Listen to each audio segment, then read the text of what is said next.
Everybody, and welcome to the Autodromo Hermanos Rodriguez and the Team Principals press conference. And I'm delighted to say we're joined by Christian Horner, Mike Crack, and Ayo Komatsu. Now, Mike, can we start with you first of all? That you don't start with me. Well, except there's one of your drivers is celebrating a landmark occasion this weekend, 400 races. Can we just start by discussing what makes Fernando Alonso so special? Yeah, I think that is a question that we could ask many people in the F1 paddock. He has worked with a lot of teams already. I think we are privileged to be able to organize the celebration now, or the party, but I think it's tribute to everybody that has worked with him for all these years in the first place. But then, obviously, the individual, incredible career over the last 20 plus years, 400 race start. I wish I could give him a winning car on Sunday. It will be difficult, but I think all in all, if you look back, or if you look at how at an advanced stage of the career he's still performing, is incredible. So if you ask about characters or adjectives, there are many, but I think what you need to really point out is the talent, obviously, as many people are having, but then the discipline.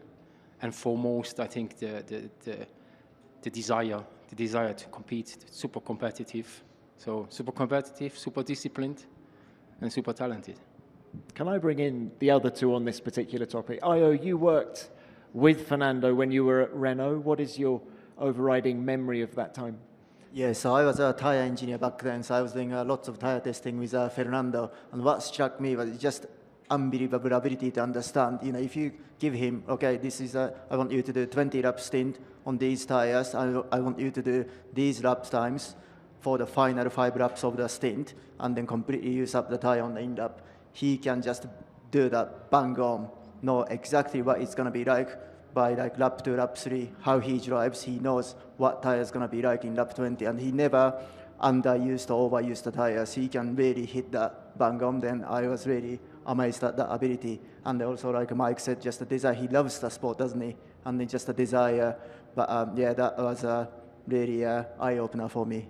Thanks, Ayo. And Christian, I believe you nearly signed Fernando on a couple of occasions. What was it like to negotiate with him?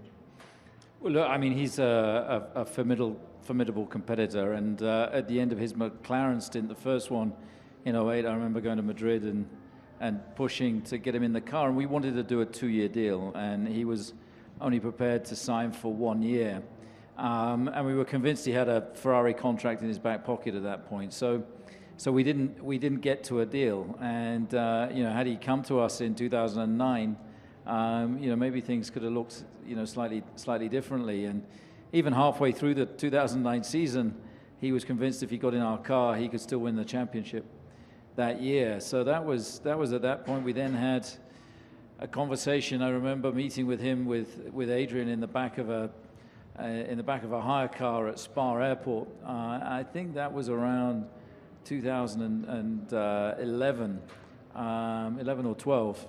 About again coming across from Ferrari, and then even as early as the beginning of this year, so it's incredible the longevity that he's had, the competitiveness that he has, and the statistics, for the talent that he has and the ability he has, two world championships don't do him justice. He should have won more than that. All right, thanks all. Mike, let's come back to you now. How is Fernando, first of all? He wasn't at the track yesterday because he was feeling poorly. Is he okay today? Yeah, he came this morning all normal. We were in touch, obviously, all the time. So he's fine, and he will drive now the second session. All right, let's talk car performance now with regards to Aston. You had the upgrade in Austin last weekend. Did it perform as expected, and will that translate here in Mexico? Yeah, I mean, if you look at it, it was a sprint weekend. We decided to start with both cars identical, basically throwing everything at it. And it was not easy the whole weekend. We turned the car up, we turned it down, we went stiff, we went soft. But we couldn't really extract the performance that we wanted to extract from it. We were as I said, it was tough. And from this we said, okay, we come to Mexico, and then we have to do a little bit more homework. We will have a bit more time. You have seen probably both cars had big rakes on today. They ran with different specification, and they will run also different specification this afternoon. So it's about understanding what we have not understood yet and do better going forward. It seems you're experimenting a lot at the moment. How are you viewing these last 5 races of the season? Is it all about 2025 and preparing yourself as best as possible for that? Yeah, I think that is the case for most of the teams. Everybody has his eyes on 25, except if you have like big ambitions for the championship or different championship positions. So it's about learning the maximum, but then we also, this is not only a learning exercise. We're not here for learning only. I think when Saturday and Sunday starts, you have to go racing, and you have to go with the best car you have. So I think the Friday is good to experiment and to try and learn for the future. Prepare as much as you can, but then come Saturday, Sunday, I think you have to run what you think is the fastest you have. Thank you. Look, final one from me, Mike. Andy Cowell, Group CEO, was at Austin. It was his first race with the team. How was the debrief after the race weekend? What comments did he have about the team? Well, it was very good to have Andy around in Austin, so that he gets an overview of how we operate at the track. He was at factory already for a couple of weeks. It's obviously a lot about getting to know the people, getting to know how we do things, and I have to say I'm very, very positive about how it went so far. A very calm, very structured approach, very factual. Which is very promising, and from the early talks, early beginnings, or early conversations, I think I get an understanding why he was so successful in the places where he was before. All right. Mike, thank you for that. I'm sure there'll be more questions for you in a minute. Io, can we come to you now? So 5 consecutive points finishes for the team. Just tell us, first of all, what is the atmosphere like inside Haas at the moment? Yeah, atmosphere is really good. So obviously, scoring point is difficult, but we have to put everything together. So to do that in 5 consecutive events is great. So atmosphere is really positive. Now, let's talk upgrades. Obviously, it was a big upgrade in Austin. It worked, but it appears that all of the upgrades you're introducing this year are working when you put them on the car. That hasn't always been the case for the team. What's changed? Yeah, so this year, all the upgrades, it's not like everything worked completely perfectly, but none of the upgrades made the car slower. So every time we put the upgrades on the car, we actually made the car faster. What's changed? It's really, we still got the similar people, same people, really. So details, about communication, trying to work together as a team, listen to each other, give people freedom. So really, those are, let's say, simple, fundamental things that we really focused on. And I'm really pleased that they're now, seeing the result of it.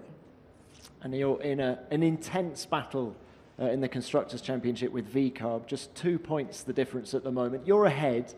Who do you feel has the faster car at the moment? I think it really depends on the event. They've got upgrades here as well. And then, so like FP1, they looked quick. We're not very happy with the car. So I think it really depends every event. And also, even track temperature, that can swing things as well. So it's very difficult to say who's got upper hand for remaining 5 races. I think we got to maximize everything you got every day, every race. Okay, look, final one from me. The technical partnership with Toyota. You announced that before the Austin weekend. You went to Japan for the announcement. It's working in addition to your existing relationships with Dallara and Ferrari. Can you just tell us a little bit more about how you're weaving it all together to work in harmony? Yeah, obviously Ferrari and Dallara has been an amazing partner since day one. And then, as you can see, Ferrari, obviously, the PU partner, gearbox, suspension, hydraulics, etc. Those areas, obviously, Toyota's not touching. The area that Toyota is touching is the area that we don't get support from Ferrari, and we've been doing it on our own. So, that really just adds to our capability and then a chance to understand the car better so that we can make our team more competitive. And Io, how long-term is this deal with Toyota? I mean, hypothetically, if Gene Haas were to say one day that he wanted to sell his team, do Toyota have first refusal on buying it? to start with, Gene's not selling the team. Every single time, he's asking me, how can we go better? What can we do to make the car go faster? He's not interested in selling. I believe he had so many offers actually, but he refused every single one of them. So team's not up for sale. And then, so we haven't even spoken about fast refusal or anything like that. That's not being on the topic. It is a long term, very long term. All right. Io, thank you for that. I'm sure there'll be more questions for you in a minute. Christian, coming to you now. Max was saying last weekend in Austin that the RB20 has taken a step forward. Just how big a step? I think it was a positive step. I mean, to get the pole for the sprint, to win the sprint race. Arguably, we were certainly in contention for the pole for the Grand Prix. Qualified ultimately on the front row. The bit that we under-delivered on, I think, with the setup changes, perhaps after the sprint race, that we perhaps overcompensated was the Grand Prix itself, where we just had too much understeer in the car. So a sprint race win, a fighting third, was a very positive weekend. And I think that the engineers and design team and manufacturing, supply chain, they've been all working tremendously hard back in the UK, and it's good to see performance getting through to the car. Okay, there was a slight engine problem on Max's car this morning, but have you seen enough already in FP1 to believe that the performance will translate here in Mexico? It's a different circuit, it's a different challenge. Obviously the altitude here, things work a bit differently. We hit a piece of signage that fell off the bridge in the first session, which did a little bit of damage to the floor, but that's been repaired. The engine issue, thankfully, was a menial issue and has been rectified, hopefully, for the next session. Okay, so let's talk about Checo, home race this weekend. Now, in the press conference yesterday, he described 2024, and I'm quoting him now, as a terrible season. How would you describe it? I think he's summed it up perfectly. It's been a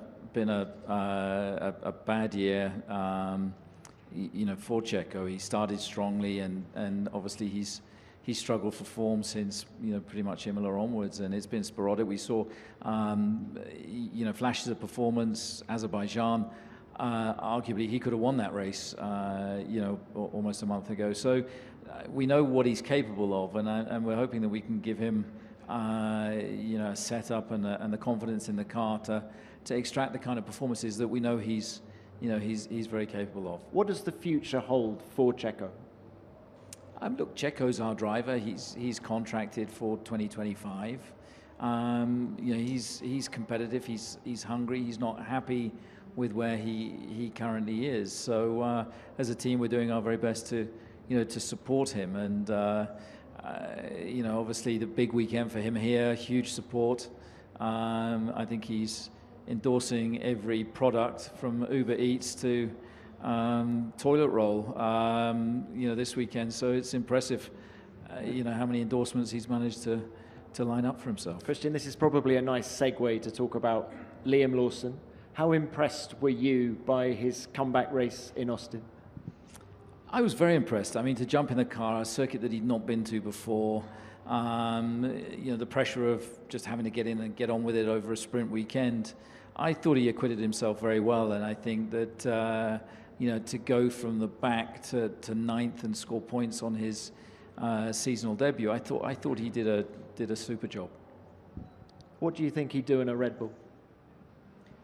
I mean, that's difficult to hypothesize. I mean, he's obviously a talented guy. We know a bit about him from the work he's been doing in tire testing and so on, and he's a talent that's continuing to nurture and continuing to grow. So it's interesting to see how he performs over these remaining 5 races. All right, Christian, thank you for that. I'm sure there'll be more for you in a second. Let's now open this to the floor. As ever, name and publication. Who's first, please? Yep, Luke. Luke Smith from The Athletic. Christian, on the driver front, Helmut has suggested it might be at the end of the season that you guys make a decision on where drivers are placed next year between Liam and Checo. Is that the plan? Are you going to get to the end of the year to give the fullness of time to assess everything? And what can Checo do in these final 5 races to ensure he's definitely in that seat next year? Well, as I mentioned earlier, Checo has a contract for next year, so he's He's currently our driver for 2025. Obviously, there is a seat available in VCAR, but and they're all Red Bull Racing drivers that are on loan. So we have the benefit of time to sit down with Laurent and Peter and look at all the options. Thanks, Christian. All right, another one. Yep. Niharika from Sportscaster. A question for Christian. Christian, there has been a war of words between you and McLaren, and Andrea Stella, after the race, had clearly denied appealing against the decision by the stewards in the race against Norris, and they have applied for appeal against it today, and there's a summoning for Red Bull. So does there seem to be some kind of a vendetta that McLaren have towards Red Bull, or is it just speculation that such a narrative has been doing the rounds? I didn't catch all of that. I think it was mainly about McLaren and accusations that are being made. Well, first of all, in terms of war of words, I'm always intrigued to read that because I don't think we've been making too many comments about McLaren. Obviously, they've raised their right of review over last weekend, which is their right, and the FIA will hear that through their process. Now, inevitably when you're running at the sharp end, then everything comes under more scrutiny, and you can feel that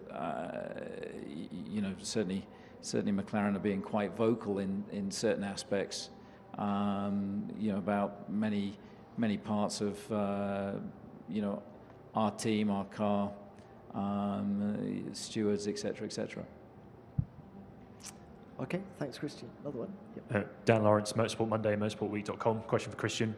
I've noticed throughout the year you singing the praises of your junior driver, Arvid Lindblad. So I was just wondering if you could go into more detail about what impresses you so much about him. And secondly, with him progressing to F2 next year, Isaac in an F2 title fight this year, does that sort of have an implication on how you structure the 2025 F1 driver lineup across the two teams? Thank you. Well, firstly, both the juniors are very impressive, Isaac Hadjar and Arvid Lindblad. Isaac competing, as you say, for that Formula 2 championship and showing great promise this year. And when you see the quality of the F2 guys jumping in and delivering the way they are, I think it's shows the level and the standard that's currently in the junior category. Arvid is definitely a talent for the future. I think that he's got the right attitude, he's got the right approach and determination, and certainly what we've seen in some of his racing, Silverstone in particular this year, he's a very talented driver, so only time will tell how good he is and how far he can go, but certainly he and Isaac are both talents that we're quite excited about. Yep, Alex Gallagher, Autosport. Another question to Christian on a very similar topic, actually. I wondered if you could give us your overall assessment of the health of the Red Bull Young Driver Programme. I mean, in the past, you've brought a significant number of drivers into Formula One, some of whom wouldn't have made it without your backing, but of late seems to be a little bit more of a struggle to get young drivers through and certainly to get them successful. So what's going on there and what do you think about it? Thanks. I think the junior program has been tremendously successful over the years. We're giving many drivers the opportunity of getting to Formula One, and even if that's not with Red Bull Racing, that they've gone on to have careers in other teams. And the program has changed a little. It was in previous years quite top heavy in talent in Formula 2, Formula 3. That's been inverted now, so we're going further down the chain, and I think Helmut has just signed his first 9-year-old. We've got youngsters in karting, we've got youngsters in the junior formulae, and it's always been a philosophy of Red Bull to invest in young talent, and that continues to very much be the case. Thank you, Christian. Yeah, Christian. Motorsportmagazin.com. Another question for you, Christian. You talked earlier about Fernando and the 3 times you were talking to him about a potential contract with Red Bull Racing. The first 2, I think, are more or less well documented so far.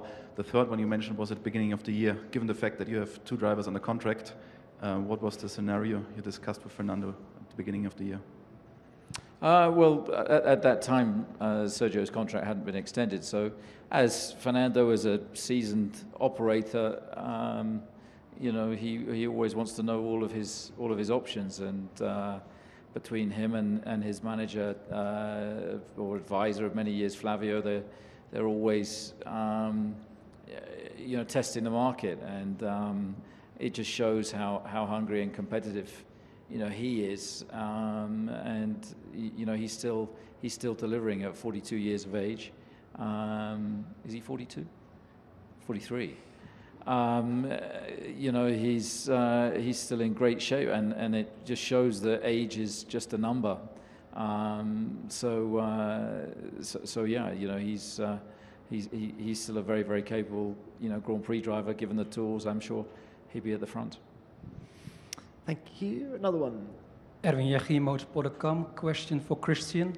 Honda has been pushing for a Red Bull F1 test for Yuki. Yuki has been asking for it. Where are you currently with this? And do you think Yuki is deserving for a Red Bull F1 test chance, given his current performance? Well, Yuki obviously again is a member of the junior team. It's something that we have discussed with Honda. We gave Yuki a run up the hill at Goodwood earlier the year that was unexpected, and he was the first driver to drive a current Formula One car in an open face helmet and goggles. So he will test the car again at the TAR test following the conclusion of the season. It's something that's been agreed for quite some time, and it will again be good to give him a run and get the opportunity to work with Red Bull Racing engineers and see how he performs in a Red Bull Racing car. Thank you. Yep, another one. Tim Harini, TSN. Question for all three of you. Following on from the battle between Max and Lando at the Circuit of the Americas, a conversation of track deterrence has come up. I just wanted to get your guys' opinions on track deterrence, because all three of you have been in motorsports for a very long time. Oh, yeah, let's start with you. Yeah, I think sometimes we have rules that is not really solving the fundamental issues. I think for me, like a qualifying maximum safety car line times the same thing. Then these driving guidelines, it creates another problems, right? So for me, I'd like to see much simpler solution where drivers can race more freely. That's my personal opinion. Yeah, there has been a lot of discussions around it over the last weeks. I think mainly because it was the two championship contenders, but there has been other overtakes with letting each other room or not room or trying to pass on the outside. To be honest, I think the majority of incidents have been judged correctly. If you take the guidelines as they are, now you can discuss, are the guidelines the right way to go racing or not? But I think that is something that FIA and the drivers have agreed at the start of the year, and that is what is being applied. So, to be honest, I do not really get why there is such a uproar at the moment about it. We had a circuit where obviously you can run on the outside, and then you also try to use it to your advantage. So, all in all, I think you know, early in the year we were among the concerned at the time. We had a good look at it, and we think that in the majority, as I said, it has been dealt with in the correct way. Yeah, I think, look, I mean, these things are discussed at length with the team managers and drivers, and I think we've got a set of guidelines that are pretty clear. In some cases, they make cricket look simple. But I think the fundamental thing about last weekend is, you know, it's natural that two drivers are going to push each other hard, and you can't overtake off the circuit. Now, for me, there would be a much simpler solution that we saw it in Austria. You put gravel on the exit of a corner, drivers won't go there.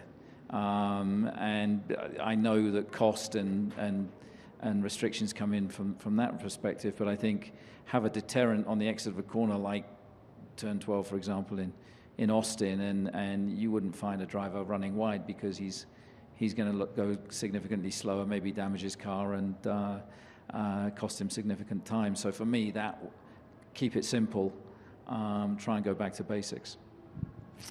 Okay, thanks. All more questions? Yeah, Luke. Luke Smith from The Athletic. For all three of you, Ollie Oakes has joined your gang this year as the newest F1 team principal. I just want to get your thoughts on how you found working with Ollie so far, and Christian, your experience as being a very young team principal. He's 36, not too far off your age when you started. Ollie. Well, it's great to see, you know, a bunch of new guys coming in, whether it's Io or, you know, Ollie. And, you know, it was interesting. I remember my first Formula One Commission meeting that I attended at Heathrow back in 2005. And, you know, Ron Dennis was there, and Flavio was there, and Jean Todt was there for Ferrari, and Bernie was running it with Max Mosley and so on. And I remember sitting through the meeting, and loads of things were discussed, but absolutely nothing was agreed. And coming out of the meeting quite confused as to, other than the day of the week it was and when the next meeting was going to be, nothing had been concluded. And I was glad to see that progress in the last 20 years has been significant, because I got the impression from Ollie following the meeting that he had no idea what had been agreed, or that there was any conclusions to anything. So, but it's great to see, you know, new blood coming into Formula One. Yeah, there's some similarities. When I joined, I thought about this. It's very similar to you, Christian. And I think Ollie thought the same. But I think Ollie is not a beginner. You know, he was very successful in junior categories with high tech. I think he has been a great driver. So I think he knows or understands racing inside out. And you know, you have to be careful. He comes across as very young and junior, but he knows everything about racing and how teams are run and operated. He has been a nice addition. He's a great guy, nice guy. I met him in Austin actually on Wednesday by coincidence, and we had a small chat. So yeah, he's a good guy and a great addition to the club. And let's see, maybe you ask him next time when he's sitting here to see what he thinks about it. Yeah, I've only started in January, right? So I'm on the same boat, you know. But no, it's a exciting opportunity, interesting opportunity. I'm sure he's highly capable and he's really enjoying that. So yeah, good to have him. All right. Okay, thanks all. Another question, please. Yep. Louis Decker, NOS, for Christian. I had an answer for you prepared about gravel, but you already did. So I've got another question about engines, gearboxes, etc. Do you think Max will need to take more grid penalties in the remaining races, or are you safe? I don't think you're ever safe, as we just seen in the last session, but hopefully that's just a small issue. I think it's something probably more of a question for our engine partner as to how comfortable they feel getting to the end of the year. But you know, you're always on the limit. Thank you. Another one, Adam. Adam Cooper for another question for Christian. Can I ask you about the right of review from McLaren? I know it's ongoing. Were you surprised that suddenly popped up, considering how rarely they ever succeed? Do you know what their new evidence is? Does it have any merit at all? Well, obviously there's a criteria that it has to fill. Whether it fills that, I'm not sure. I don't think there is any new evidence. So look, I mean, you have to trust in the process. I think that the stewards are in difficult positions. I felt that the calls they made were absolutely fair and right at the weekend. You can't overtake a car off the circuit. So, you know, that's where we are. It's McLaren's right to invoke that. Yeah, you know, it would have been they're probably ruining the fact that they didn't let Max back pass, because they had such a pace advantage at that part of the race with the overlap of the fresher tyre that they would have probably quite easily passed Max in those last 4 laps anyway. Thanks, Christian. Time for one more. Yep. Christian, Sebastián says from ESPN Mexico. I would like to ask you about that race engineer Beard. In Mexico, he has been criticized alongside Checo Perez's performance. What do you think about that? Look, I mean, you know, when you put yourself out there as a race engineer and you're the voice speaking to the driver, in today's world of digital media, everybody has an opinion. Everybody has you know, their own view on things. Now, I think Hugh does a super job. He's a really bright guy. He's grown up in the team. He's out there giving his best for his driver, for his team. And I think it's very harsh for people to judge and criticize from the outside when they have about 1% of the facts of what he's actually dealing with. So, so yeah, I mean, the great thing about opening up everything in Formula One is the access that we now give. The downside is the amount of armchair specialists and experts that we get that it opens up to. Hugh Bird's a very talented engineer and an important part of our team, and I think any criticism of him is unfair. Thank you, Christian. Thank you to all three of you. We will